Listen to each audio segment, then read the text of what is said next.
Kuva kuwa 2022 gushika kuwa 2024 Mukakaro umwaka w'2026 mu makomine ya Muyinga, Butihinda na Makebuko harabaye igikorwa co gusubira kuraba no gusuzuma ivyakozwe n'imigwi yashinzwe n'umugambi Padani. Ico gikorwa cakoranije abagize imigwi ya Jesani, Peya ndetse n'amavikoba yo kuri iyo mitumba.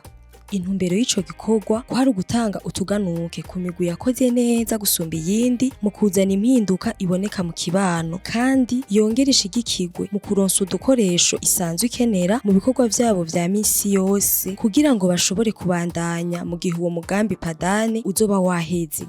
Kubwa Viyane mpawe nayo ari mu mugwi Jesane ku mutumba wa Mwurire yatwiganiye kubijanye n'ingaburo ibereye iri mu migwi itatu igizwe n'inyenyeri zitanu, ibijanye n'isuku n'isukura bigishijwe n'uwo mugambi, nayo bakaba bafise ihangiro ry'uko ata mwana yosubira kubagwarana ingwara yo gufungura nabi.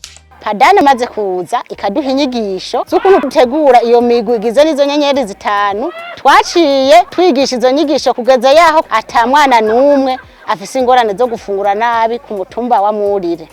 Dufise ihangiro ko ata mwana n'umwe azosubira kutugwarana ingwara zo gufungura nabi. Irindi hangiro dufise nuko muri zone Murama ku mutumba wa Mwurire tuzogenda gutanga inyigisho mu yindi mitumba ijanye n'ingaburo ibereye kugira iyindi mitumba nayo nyene ingwara zo gufungura nabi ntihagire n'imwe izobe cibonekeza ku yindi mitumba. Nayo Nepomse Ndizeye umu business coach muri Vikoba yo ku mutumba wa Wingoma yavuze ko umugwi Padani wabigishije nk'ugwaruka kwitegurira agatabo k'imigambi, gushinga ibanki yo mu kibano ndetse no kugwiza ibitegwa nyongera agaciro. Umugambi Padani waratwigishije nk'ugwaruka kwitegurira igitabo cy'umugambi, turiga kandi no kugwiza ibitegwa nyongera agaciro. Umugambi Padani warisanzwe uriko urakorerako, rero uwo mugambi twarashoboye gushinga banki yo mu kibano Vikoba iduha uburenganzira bwo kuronka ingurane vyoroshe kandi ku giciro gito. Ico novuga nk'akarusho projet Padani twayikuyemo, ubu abanywanyi bo muri groupe Vikoba iwacu ku Ingoma barashobora kuronswa ingurane ivuye muri banki yo mu kibano, ni kuvuga Vikoba.